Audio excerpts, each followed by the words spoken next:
Hello friends, welcome back to creative pixel. आज हमारी HTML CSS की फोर्थ क्लास।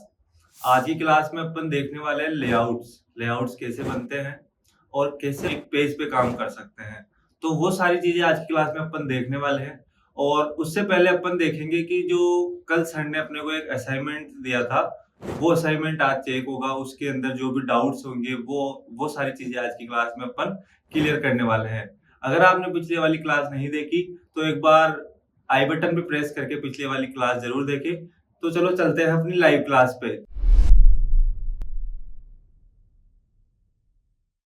देखो, जैसे लोगो है, ठीक है ना। तो ये लोगों के लिए हम यहाँ आए, यहाँ से हमने ये सिलेक्ट किया, ठीक है। कंट्रोल C, कंट्रोल N, यहाँ पे control V, save for web. और अब देखो, हमेशा काम करो ना तो फोल्डर स्ट्रक्चर वाइज करो आप। जैसे मान लो एक फोल्डर बनाओ आपने, जैसे इस फोल्डर का नाम है मेलर, ये रहा, ठीक है। अब आपका ये जो पेज है ये इसमें जाएगा। अब यहाँ पे भी है ना, हमेशा ये इंडेक्स नाम से, यहाँ पे आप देखो इमेजेज के लिए इमेजेज, CSS के लिए CSS, ठीक है। पर्टिकुलर फोल्डर रखो आप। अब इसके बाद में हमें क्या करना है, इस फोल्डर को ओपन करना है यहाँ पर।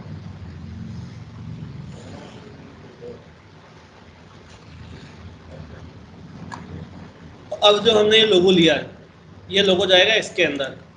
ये यहाँ से ये सेव किया और यहाँ से हमने इसका नाम डाल दिया लोगो, ठीक है ना। इस तरह से हमारा वो नेम रहेगा। ये इमेज टैग है। अब देखो, ये टैग कौन से आएंगे, ये हेडिंग टैग नहीं है, ये है एंकर टैग, ये एंकर टैग, ठीक है ना।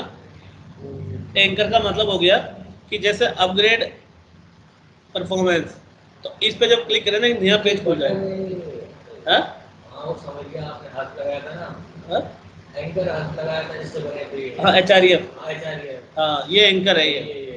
ये क्या है, हेडिंग है। ये क्या है, पैराग्राफ है। ये क्या है, ये क्या है, यहाँ पे बटन टैग और एंकर टैग। देखो, दो टैग होते हैं, एक तो बटन होता है, एक एंकर होता है। अब एंकर कहाँ लगाना चाहिए और बटन कहाँ लगाना चाहिए, ये समझो। ये दिख रहा है, ये भी बटन ही है, ठीक है। लेकिन यहाँ पे एंकर टैग आएगा, समझो।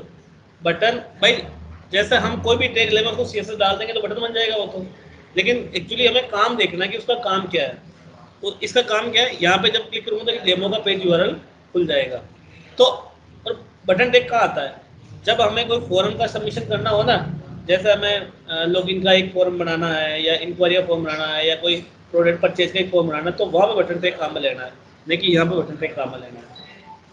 जब हम कोई एक पेज से दूसरा पेज कनेक्ट कर रहे हैं ना, तो वहाँ पे हमारा एंकर टैग फिक्स है। आगे समझ में, वहाँ पे हमारा हाँ बटन टैग नहीं आएगा। बटन टैग के लिए फिर फॉर्म होना जरूरी है, बस ये ध्यान रखना। अब देखो ये वाला, अब देखो इसमें क्या है, एक हेडिंग हायरार्की होती है, H1, H2, H3, H4, 5, 6, ठीक है। अब H1 कहाँ लेते हैं, जब पेज का हेडिंग हो पूरा, जो पूरे पेज की हेडिंग को प्रेजेंट कर रहा हो ना, वहाँ पे H1 लेता है। उस हेडिंग की सब हेडिंग क्रिएट कर रहा हो, वहाँ पे H2 लेता है। जैसे मान लो अपना है कि भाई creative pixel, full stack, graphic designing, web designing, digital marketing institute इन जयपुर, ये क्या हो गया, इसका H1 हो गया, मेन हेडिंग हो गया। अब आया, अब हमने इस पूरी लाइन को 4 भागों में डिवाइड कर दिया। अब हम बना रहे हैं ग्राफिक डिजाइनिंग, ये H2 हो गया। वेब डेवलपमेंट, ये H2 हो गया। मतलब जो उसकी सर्विसेज आ रही है ना, वो H2 आ गया। अब ग्राफिक डिजाइनिंग में फोटोशॉप, फिग्मा, ये H3 हो गया। अब फोटोशॉप में लेयर टूल, ये H4 हो गया। ऐसे अंदर से अंदर हेडिंग चलती है, ठीक है ना। तो यहाँ पे ये जैसे H1 हो गया, तो ये H2 हो गया, ये H3 हो गया। क्यों, इसका हेडिंग ये था, इसका हेडिंग ये है। देखो अब है ना आपका, या तो क्लियर हो गया होगा या नहीं तो इस वीक में क्लियर हो जाएगा आपका कि HTML है क्या चीज़, कैसे काम करता है। फिर आपको जो नेक्स्ट लेवल पे जो चैलेंजिंग टास्क आएगा ना, वो आएगा मैं कौन सा ट्रैक कहाँ यूज करूँ। ट्रैक समझ में नहीं आएंगे हमारे को, तो हमें दो ही चीज़ समझनी है, क्या, एक तो स्ट्रक्चर और एक ट्रैक। ठीक है, हम डिवीजन कहाँ ले हुए, H1 कहाँ ले हुए, कौन सा डिवीजन किसके अंदर जाएगा, यही कंफ्यूजन करने वाली चीज़ आपके सामने आएगी। अब देखो ये वाला कौन देगा आएगा, ठीक है, ये अब हमें ये समझना पड़ेगा। अब देखो, अब हम लोग क्या करेंगे, अब देखो कभी भी बॉडी के अंदर है ना, ये वेट तो नहीं लगता मार्जिन, तो ध्यान रखो क्यों नहीं लगता है, उसका रीजन समझाता हूँ मैं। ये बॉडी होती है, ये यहाँ से लेके यहाँ तक, तो बॉडी की वेट तो ऑटोमेटिक डिफॉल्ट ही है, तो वहाँ पे हमें बॉडी की वेट लगाने की कोई जरूरत नहीं है। ठीक है, ये हटा दो। अच्छा, आपको CSS टाइप वाला नहीं समझ में आया क्या? हाँ, जो अपन ने इंटरनल और एक्सटर्नल CSS देखी थी, वो चीज़ समझ में नहीं आई थी आपको? हाँ, अच्छा, देखो ये समझो, काम में वही आएगा, प्रैक्टिस उसी करना है। ये हमने ये ले लिया, ये पूरा बिगड़ेगा क्योंकि CSS हमने हटा दिया। अब मेरी बात सुनो, अब इसके अंदर हमें क्या करना है, डॉलर ये यहाँ से लेकर के ये यहाँ तक, ये एक डिवीजन लेना है जिसको अपन कंटेनर नाम डाल देंगे। ठीक है, अब देखो एक डिवीजन लिया, हमने स्टाइल लगाया कि विड्थ, ठीक है, 800 px, ठीक है, और मार्जिन ऑटो। अब यहाँ से कॉपी किया और सबसे लास्ट में इसको अपन क्लोज कर देंगे, तो ये ना सब ऑटोमेटिक अलाइन हो जाएंगे आपके। हो गया, ये क्यों नहीं हुआ?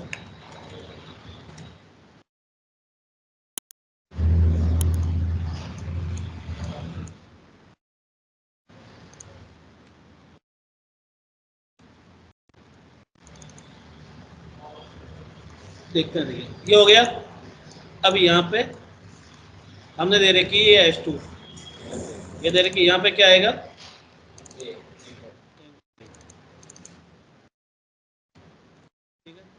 इनका का एट्रीब्यूट होता है HREF। ठीक है, ये HREF में क्या आता है, जो पेज पे जिस पेज का रेफरेंस देंगे ना अपन, वो HREF आएगा। बैकग्राउंड कलर है कहाँ पे, इसमें तो कलर ही तो है, तो इसमें बैकग्राउंड कलर नहीं आएगा, इसकी जगह आप डाल दो कलर।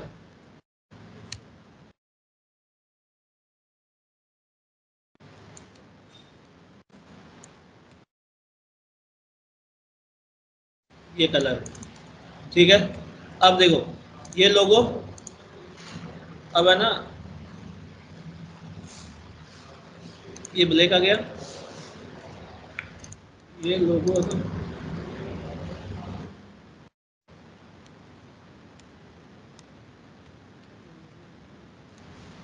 ये लोगो आ गया,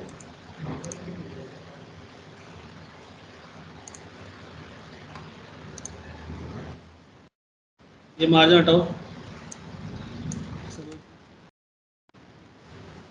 स्पेस अराउंड नहीं आएगा, स्पेस बिटवीन आएगा। स्पेस बिटवीन क्या करेगा, एक इधर और एक उधर। ठीक है, अब इसमें यहाँ पे पैडिंग मार दो 0 px और 20 px, तो क्या होगा 20 px, ये किधर, ये देखो ये 20 px का गैप आ गया। और इसको डालो align item centre. Align item centre क्या करेगा, ये है ना, इसको ये इसको अलाइन कर देगा, लेकिन ये टॉप की भी जरूरत नहीं है, ये आ गया, ये अलाइन हो गया एकदम पूरा। ठीक है, एक काम हो गया मेरा। अब इसके अंदर जो फ़ॉन्ट पास फ़ॉन्ट करना है ना अपने को, वो फ़ॉन्ट अपन यही कर लेते हैं, फ़ॉन्ट फैमिली, ये एरिया लगेगा, ठीक है। इसके अलावा यहाँ पे आ गया, अब इसके अंदर फॉन्ट साइज 20 px, 50 px, ये देखो। अब देखो ये, अब ये दो पी टैग में नहीं है, ये एक ही पी टैग में है, तो यहाँ पे ये आ गया। अब देखो ये आ गया। अब इसको श्रिंक करना है, तो हम लोग क्या करेंगे, पैडिंग इधर से 0 px, इधर से 40 px, 40 px, ये आ गया। अब इसके अंदर लाइन हाइट दे दो, लाइन हाइट, ठीक है, 22 px, और बता दो x, कम कर दो 28 px, है ना, ये 28 px। देखो एकदम फॉर्मेट से ही हो गया ना इसका। तो ये एक दो टेम्पलेट तो बनाने पड़ेंगे आप, फिर धीरे धीरे धीरे धीरे आपका हाथ साफ हो जाएगा, ठीक है। लेकिन कुछ ना कुछ आप करके लाओ डेली बेसिस पे, तो उससे क्या आपकी बारीकियाँ गलतियाँ पकड़ में आएगी। बाबू आ गया ये इमेज, ये इमेज कैसे लेंगे अपन, यहाँ पे गए, ये इतना सिलेक्ट किया, control C, control N, control V, save for web, ठीक है ना।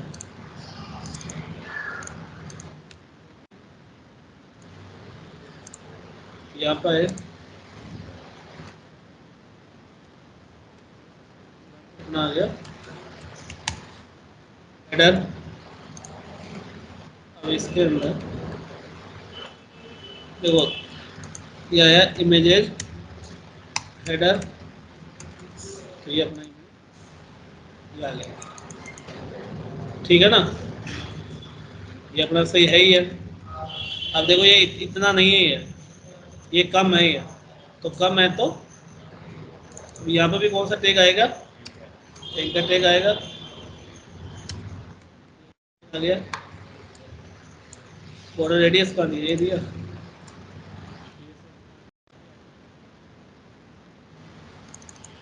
ये क्या है,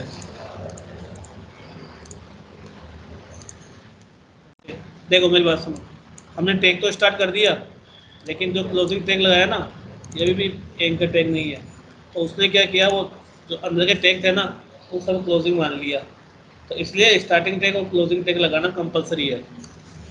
अब ये आ गए। अब जब एंकर टैग लगाते हैं ना, तो इसमें प्रॉपर्टी है डिस्प्ले इनलाइन ब्लॉक, ये लगाना कंपलसरी है। ये नहीं लगाओगे ना, तो आपकी ये पैडिंग नहीं लेगा, पैडिंग नहीं लेगा, हाइट नहीं लेगा, विड्थ नहीं लेगा, मार्जिन नहीं लेगा, ठीक है।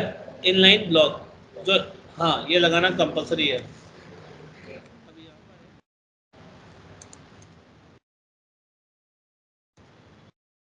Size 18 px,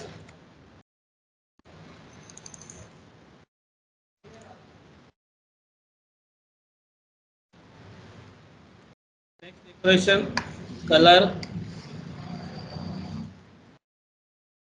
decoration none, colour white.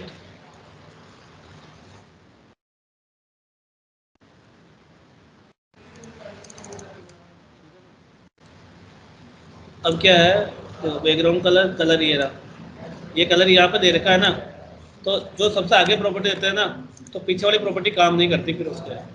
अब है ना, इसको ऊपर करना है, ओवरलैप करना है।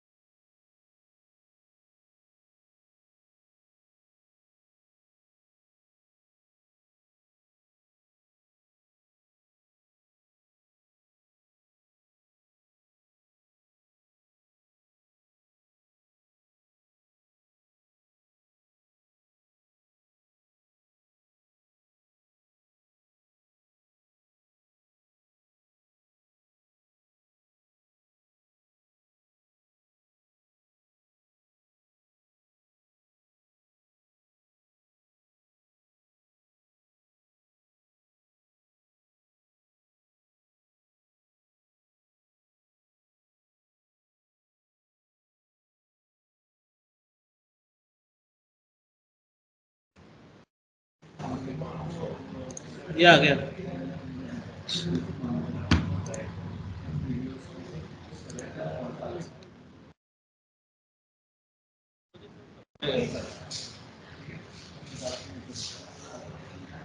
पोजीशन से होता है।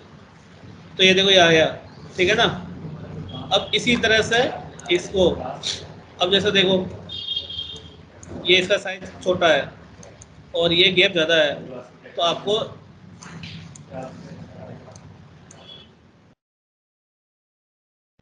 देखो ये मार्जिन ऑटो देने की जरूरत नहीं है।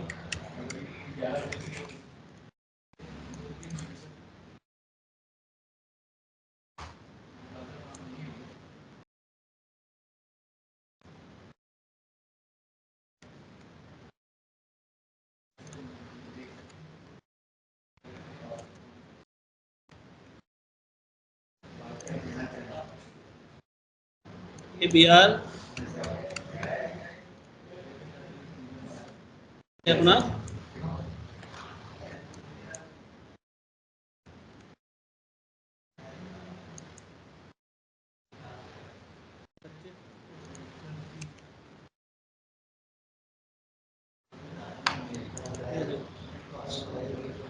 ठीक है, ये और कम होगा। ये ऐसा कैसे किया आपने, ये गलत किया आपने, है ना। ये ऐसा नहीं होगा। इसमें क्या होता है, ये एक पूरा पोर्शन एक साथ बनेगा, ये पूरा पोर्शन एक साथ, ये एक साथ, ये एक साथ। आपने क्या किया, एच एच एच, फिर नीचे ये डाल दिया, तो ये अलाइनमेंट कभी बैठेगा ही नहीं। तो इसमें क्या होगा कि जैसे यहाँ पर है ये स्पेस बिटवीन, है ना, ये मत लगाओ। अब इसके अंदर 4 डिवीजन, ठीक है। इसमें आया स्टाइल, विड्थ 4 है ना, तो 25%, ठीक है। पेस्ट, कॉपी,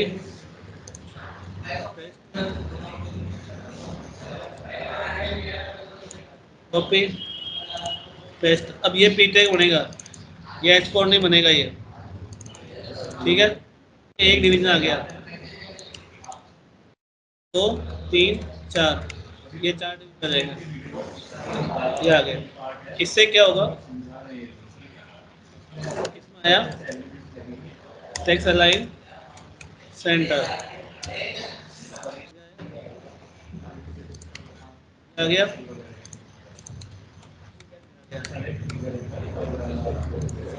क्या आ गया। तो एक बार में हो गया ना, ये एक ही टेक्स्ट लाइन से। तो ये ऐसा आएगा, ये ऐसा नहीं आएगा, ठीक है ना। अब वो आइकन वाइकन आप चेंज कर लेना है इसके अंदर। ये आया, ये आ गया, ये आ गया, ठीक है ना। ये अपन ने ये ले लिया। अब जिसका, अब जैसा आइकन है ना, तो ये अपना आ गया,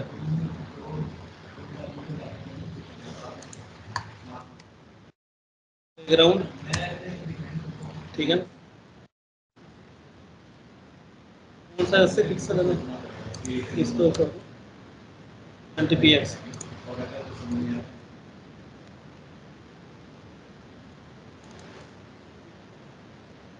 तो आप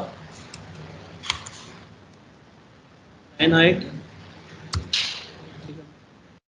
पिक्सल, विड्थ,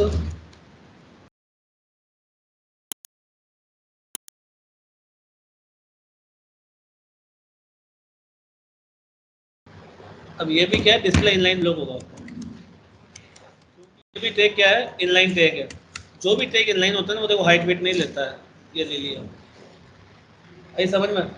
जो भी टैग इनलाइन टैग होता है ना, वो हाइट, मतलब आपने हाइट डाली फिट डाली, वो ले नहीं रहा। इसका मतलब आपको इनलाइन ब्लॉक डालना जरूरी है। आगे अब इसके अंदर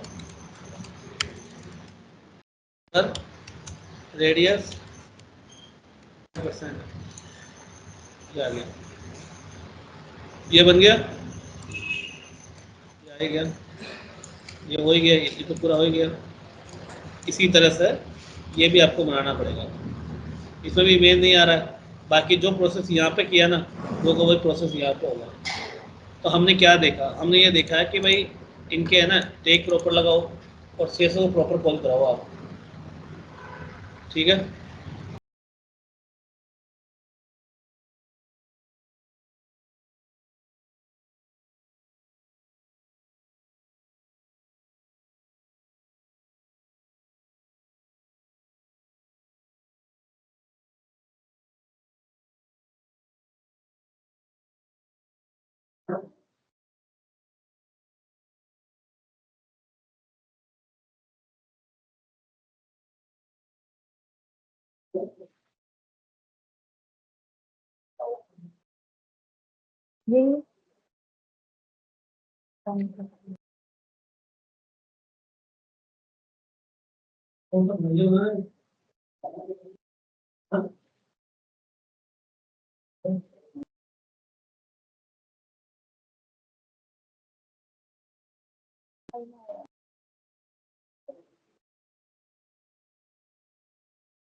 तो ये अपन बना रहे हैं,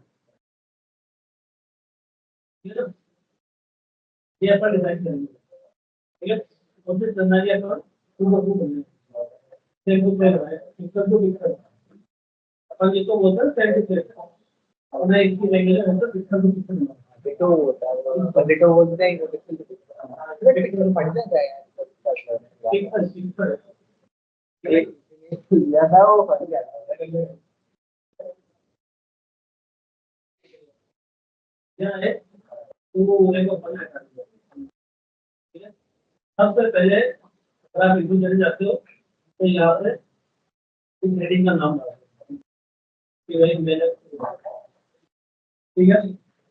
अब इसके बाद अब हम यहाँ पर है, यहाँ पर है, यहाँ पर हमने ले लिया एक डिवीजन, जिसके अंदर हमने साइज रेट क्या डाल दिया, जैसे एक कॉपी कॉपी भी है आगे तो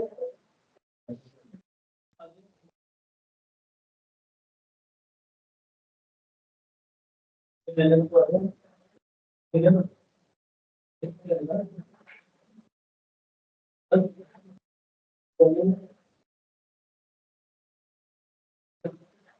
ठीक है ना, ले सर सर, ये आप कैसे करते हो कि आप मतलब आप डायरेक्ट रिफ्रेश करते हो पेज, है ना? तो ये अपन तो बोला है तो करना पड़ता है, रिफ्रेश के लिए तो कैसे करते हो आप? वो यहाँ देखो दो तरीके हैं। एक तो आप है ना यहाँ से क्या विजिट करना पड़ेगा, तो ये वो लाइव रहेगा अपन, तो यहाँ से नहीं, वो यहाँ से कम ऑर्डर, ठीक है ना।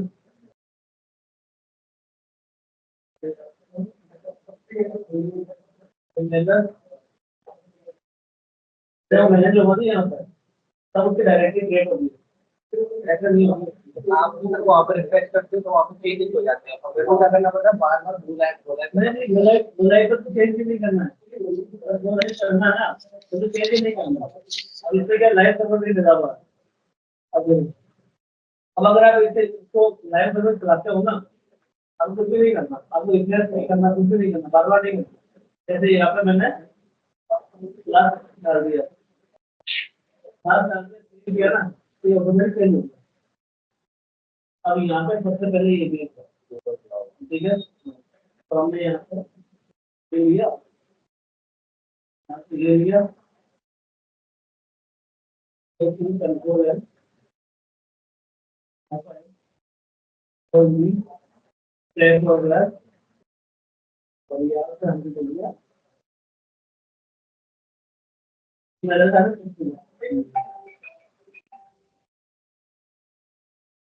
अब ठीक है।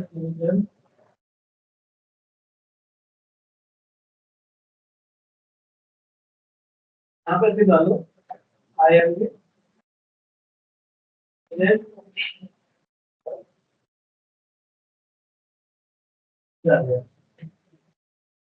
ठीक है।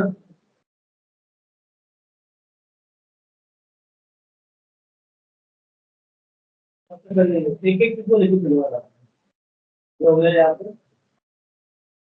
अब इसके बाद में ये वाला है ना, तो फिर यहाँ पे एक लिंक को कर दो, डिवीजन डालो स्लाइड 100% बैकग्राउंड ठीक है डालो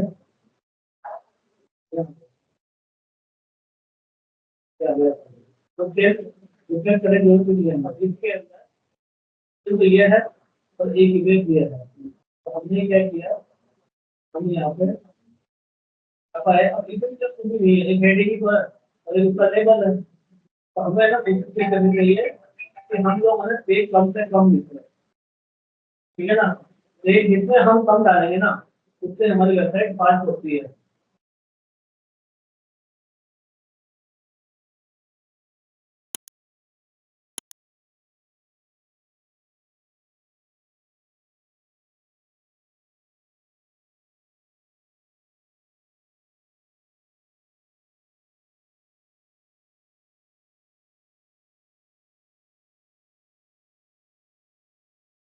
अब हो है यहाँ पे लेबल ठीक है ना यहाँ पे क्लाउड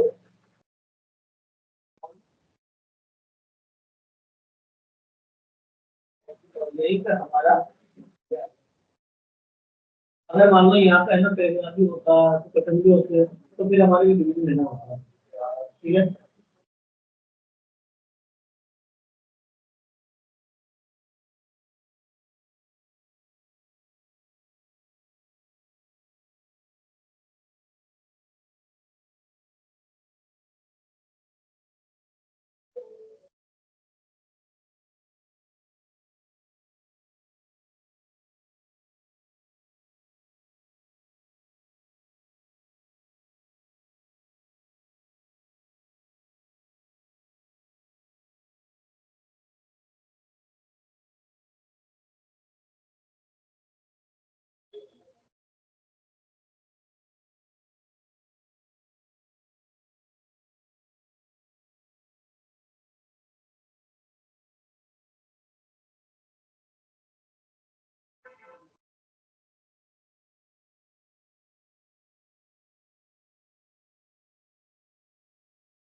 तो इसके लिए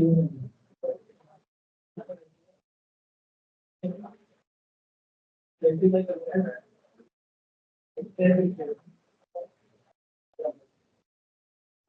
अब थोड़ा हमने ना तो इधर से पेडिंग नहीं है हमने इधर इस में है हम लोग यहाँ पे लगाएंगे इक्वल करना पेडिंग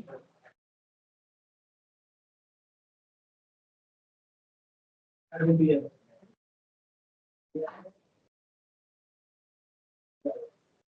अब इसको अलाइन साइड पे करना है तो यहाँ पे अलाइन आइकन अब कौन है ना कौन अपन इसको डाल देंगे साइड कौन से वैल्यू एरिया अब जो इसके लेवल है इसके कौन सा कम है तो साइड कौन सा है पोटेंशियल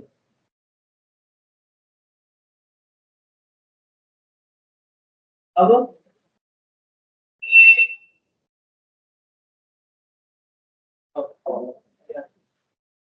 अब क्या है कुछ लोग के ऐसे कि अंतिम टाइप के यूज होते हैं तो एक तो सेकंड बनाएंगे ना तो भी समझ में आएगी ये आगे अपना एक नाम कर अब इसके बाद में इस डिवीजन में टोटल काम हो गया अपना